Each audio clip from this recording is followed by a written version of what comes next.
teeth, nipples, mouths spitting fangs, juicy tongues waving like volcanic snakes, words full of flesh,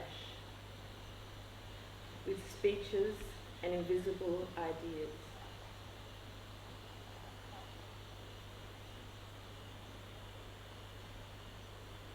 And animals salivating, looking for fruit or a corpse.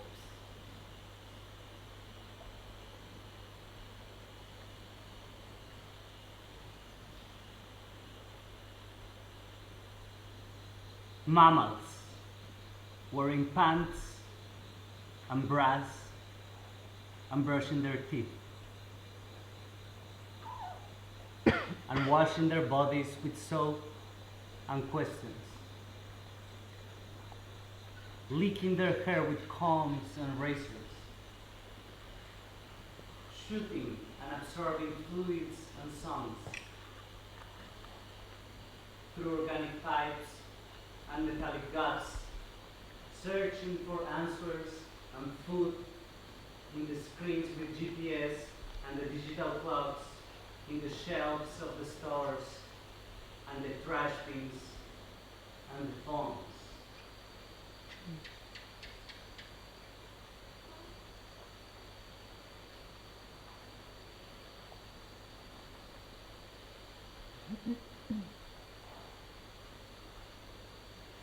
Chasing the smells of a boutique perfume, a flower pregnant with pollen, a forest of pheromones, or a savage subway. I felt the warm skin of my mother, the hard and soft hand of my father, who lost half his finger. The skin of dogs and strangers and humans and pets, feathers and dry furs and animal fat and carpet materials, and dead creatures I found on the sidewalk, and caricature of cows and yawns and gases in the stomach, and burps and kisses and lullabies.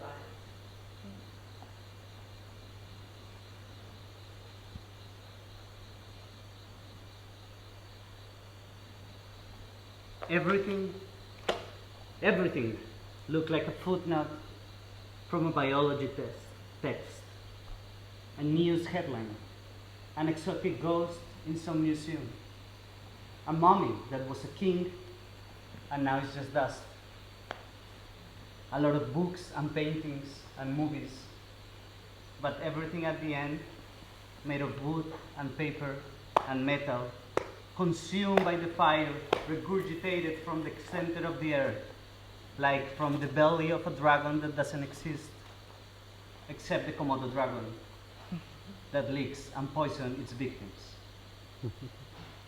That seemed to be everything. Nails and sweat and scales, organs, literature and body fluids, birds, fornication, and death. That seemed to be everything until one day I fell in a hole.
One day,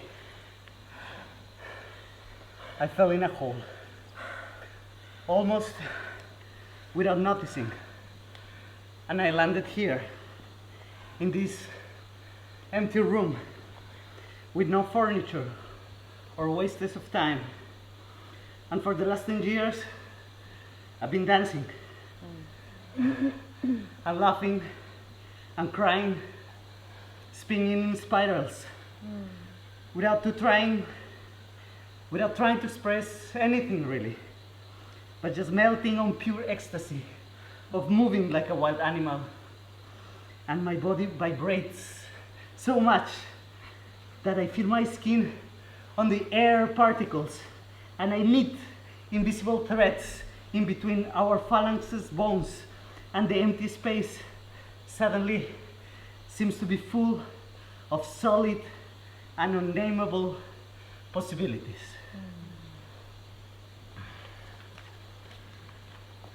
And many around me seem to feel the same.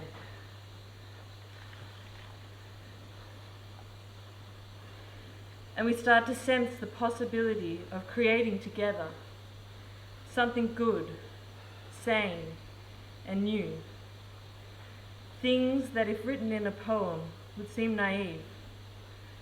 But when they touch your little hairs, they reduce words and theories to dust and make vibrate your liver with music.